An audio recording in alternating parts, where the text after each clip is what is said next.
নবীজিরে বলে, বাবা গো, আমি তো নবীর মেয়ে, হ্যাঁ, আমি তো হাসাইন আর হুসাইনের মা, হ্যাঁ, আমি তো হযরত আলীর বিবি, হ্যাঁ, আমি নাকি বেহেশতি মহিলাদের সর্দারিনী, হ্যাঁ বাবা। আচ্ছা, আমি তো বেহেশতে গেলে আমার পাশের বেহেশতিটা, আমার পড়োশি বেহেশতিটা কে হবে, কোন মহিলাটা হবে বাবা, আমাকে একটু বলবেন? আমার নবীজি বলেন, ফাতেমা রে, তোমার পাশের বেহেশতি মহিলা হবে একজন কাঠুরিয়ার বিবি, গরিবের বউ। ফাতেমাকে, বাবা কাঠুরিয়ার বিবি, এই মহিলাটা কোথায়, আমি কি দেখতে পারবো?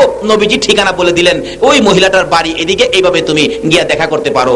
সকালবেলা খাতুনে জান্নাত ফাতেমা তো জাহরা দৌড়ে গেছেন সকালবেলা মহিলাটাকে দেখতে। বাড়ির সামনে আওয়াজ দিলেন, মহিলা বললেন, কে? আমি ফাতেমা, হাসাইনের হুসাইনের মা, আলীর বিবি, নবীর কলিজার টুকরা নয়নের মণি, আমি ফাতেমা। মহিলাটা ভিতর থেকে বলতেছেন, ফাতেমা গো বোন, আপনি আসছিলেন কষ্ট করে, কিন্তু আপনার সাথে যে আমি দেখা করব, আমি তো আমার স্বামীর কাছ থেকে অনুমতি রাখি নাই। নবীর মেয়ের সাথে দেখা করব, স্বামীর অনুমতি চাই।